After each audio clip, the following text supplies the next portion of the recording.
हरे कृष्णा। भगवद गीता अध्याय 5 श्लोक नंबर 12। युक्तः कर्म फलं त्यक्त्वा शान्तिमाप्नोति नैष्ठिकीम् अयुक्तः कामकारेण फले सक्तो निबध्यते। युक्तः कर्म फलं त्यक्त्वा शान्तिमाप्नोति नैष्ठिकीम् अयुक्तः कामकारेण फले सक्तो निबध्यते। अनुवाद और तात्पर्य श्रील प्रभुपाद के द्वारा। श्रील प्रभुपाद की जय। अनुवाद। निश्चल भक्त शुद्ध शांति प्राप्त करता है क्योंकि वह समस्त कर्मफल मुझे अर्पित कर देता है। किंतु जो व्यक्ति भगवान से युक्त नहीं है और जो अपने श्रम का फलकामी है वो बन जाता है।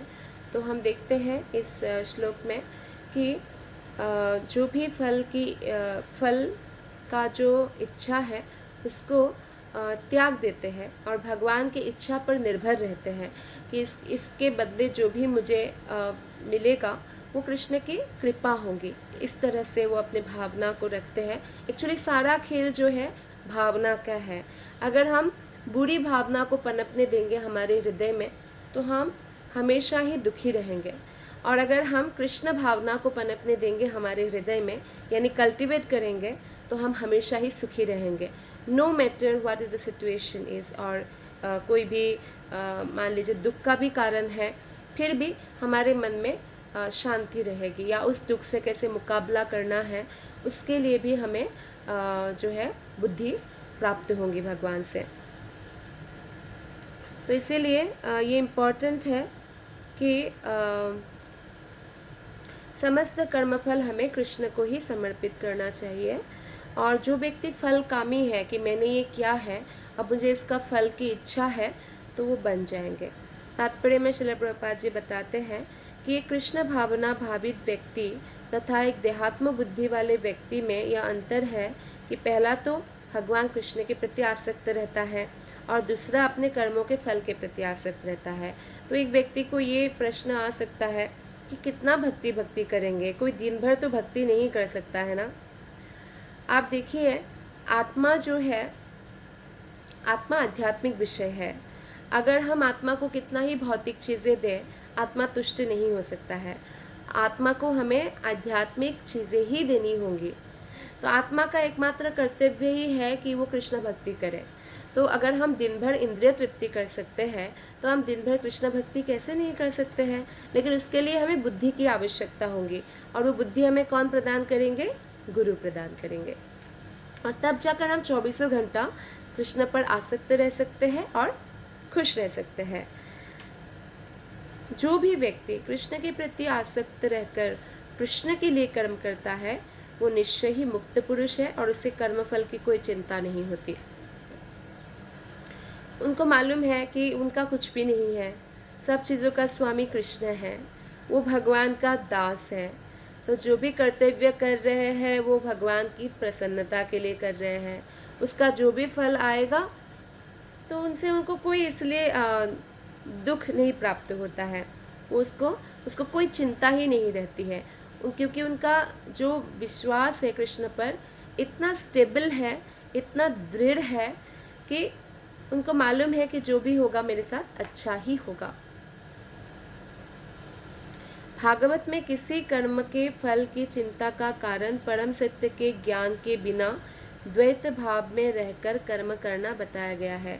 यानी जिसको परम सत्य के बारे में ज्ञान नहीं है कि भगवान श्री कृष्ण जो है वो हमें हर प्रकार से जो है सुखी करते हैं। जो ही कृष्ण के शरण में जाते हैं वो भगवान श्री कृष्ण उन पर कृपा करते हैं। जिसका परम सत्य के बारे में ये ज्ञान नहीं है वो क्या करेंगे? द्वैत भाव में रहेगा। कर्म तो क्या पता नहीं, मेरा फलाफल सही होगा, फल गलत होगा, जय होगा मेरा, पराजय होगा, मेरा कुछ लाभ होगा या हानि होगा, इसी चिंतन में वो लगे रहते हैं। और लेकिन कोई अगर कृष्ण भावना में है तो ये द्वैत भावना नहीं है, क्योंकि उनमें एक ही भावना है कि वो कृष्ण की प्रसन्नता के लिए कार्य को किया, तो उसमें उनका कर्तव्य हो गया। अब बाकी फल की चिंता कृष्ण करें। अर्जुन भी ऐसे ही युद्ध लड़ रहे थे, इसलिए जब भीष्म ने प्रतिज्ञा किया था अर्जुन को मारने का, अर्जुन को बिल्कुल भी डर नहीं लगा, वो तो आराम से सो रहे थे। लेकिन बाकी लोग नहीं सो पा रहे थे, बाकी लोगों को भय हो गया था, अर्जुन मारे जाएंगे तो पांडव तो हार ही गए, तो बाकी लोगों को भय हो रहा था, लेकिन अर्जुन को कोई भी भय नहीं था, तो अर्जुन तो आराम से सो रहे हैं। तो कृष्ण ने पूछा तो अर्जुन ने यही जवाब दिया कि मेरा सारा चिंता मैंने आपको कर दे दिया, इसलिए आप जगह हैं और मैं सो रहा हूँ। तो ऐसा होता है भक्त का भावना कि मेरे चिंता करने वाले मेरे कृष्ण हैं, मुझे बस कृष्ण की चिंतन करना है। जो कुछ विद्यमान है वो कृष्ण की शक्ति का प्रतिफल है और कृष्ण सर्वमंगलमय है। जो भी कृष्ण का नाम लेते हैं ना, दशों दिशाओं में मंगल ही मंगल होने लगते हैं। तो इसलिए क्योंकि कृष्ण सर्वमंगलमय है, अतः कृष्ण भावनामृत में जो भी कार्य किया जाता है वो परम पद पर स्थित है, उससे श्रेष्ठ कार्य और कुछ हो ही नहीं सकता है। जो भी कार्य हम कृष्ण भावना में करते हैं वो कार्य दिव्य होता है, इसलिए उसमें कोई भी भौतिक चीज़ों का प्रभाव नहीं पड़ता है। इस कारण कृष्ण भावनामृत में जीव जो है शांति से पूरित रहता है। उनको कोई क्या बोलते हैं, जो भौतिक लोगों में डर क्यों होता है, कहीं उनमें ये डर होता है कि मैं कुछ ऐसा भौतिक चीज़ें खो ना दूँ, या उनमें ऐसा होता है कि नाम कमाने की इच्छा होती है या धन कमाने की इच्छा होती है या अपना कुछ स्टैंडर्ड, भौतिक स्टैंडर्ड मेंटेन करने की इच्छा होती है, और जिसके कारण से क्या होता है, वो उसको ना पाने की या खोने की डर उनको हमेशा सताते रहते हैं। लेकिन कृष्ण भक्त में और कोई इच्छा नहीं होता है, एकमात्र इच्छा है कृष्ण की प्रसन्नता। फॉर एग्जाम्पल कृष्ण की प्रसन्नता में भक्त ने कुछ ऐसा कार्य किया है और जिसके कारण मान लीजिए उनको बाद में ऐसा कुछ सुनने को मिलता है कि उन्होंने गलत किया, लेकिन जब अथॉरिटी ने, गुरु और कृष्ण प्रसन्न है तो फिर उनको उसका परवाह नहीं पड़ता। फॉर एग्जाम्पल जैसे उन्होंने सच्चे हृदय से किसी का कुछ मदद किया, सहायता किया, लेकिन जिसकी सहायता किया जिस व्यक्ति की, उन्होंने उनको ही दोष दिया। फॉर एग्जाम्पल कि उन्होंने उनको हरे कृष्णा महामंत्र जप करने के लिए सिखाया, तो वो जप कर रहे थे, तो उतने में मान लीजिए उनके कर्म फलों के कारण कुछ अनहोनी हो गई उनके घर में, तो किसी ने उनके मन में ये भर दिया कि जब आपने कृष्ण का नाम लिया ना, इसलिए कृष्ण ने ऐसा कर दिया या छीन लिया, तो इसके कारण हो सकता है वो भक्त को दोष दे। लेकिन भक्त उससे विचलित नहीं होता है, क्योंकि भक्त को क्लियर फिलोसॉफी है कि कृष्ण सर्वमंगलमय है। ये कृष्ण का नाम जितना भी दिन लिया, भले ही अभी वो छोड़ भी दे, लेकिन 1 महीना 2 महीना लिया तो उसका मंगल ही होगा, उसको लाभ मिलेगा। तो ऐसा उनको भरोसा है और उनको मालूम है उनके इस कार्य से कृष्ण अत्यंत प्रसन्न है, तो उनको बिल्कुल भी उसका चिंता नहीं है।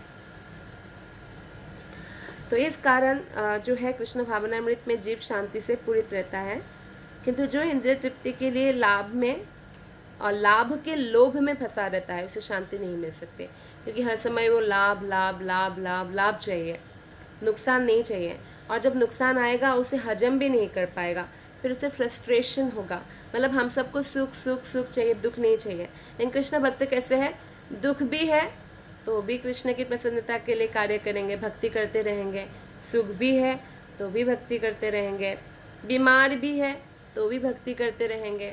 ठीक है, बीमारी में अगर बेड से नहीं उठ पा रहे तो सो के ही माला कर लेंगे, लेकिन अपना 16 माला कंप्लीट करेंगे। सोचेंगे, जो दिमाग तो खाली रहता है, सोचेंगे तो कृष्ण की लीलाओं के बारे में स्मरण करेंगे, है ना। तो इस प्रकार से जो है भक्त हमेशा शांति में रहते हैं, उनको ही शांति मिल सकती है, क्योंकि वो सुख दुख लाभ नुकसान हानि ये सब का कोई परवाह नहीं करते हैं। वो यही कृष्ण भावनामृत का रहस्य है कि उनका पुरस्कार क्या है, कृष्ण की प्रसन्नता। जैसे गोपियाँ है, गोप बालक है, यशोदा मैया, नंद बाबा, सबका क्या पुरस्कार है, कृष्ण की प्रसन्नता, कृष्ण की खुशी ही उनकी खुशी है। यह सच्चा प्रेम है, यह अनुभूति कि कृष्ण के अतिरिक्त कुछ भी नहीं है, शांति तथा अभय का पद है। धन्यवाद। हरे कृष्ण।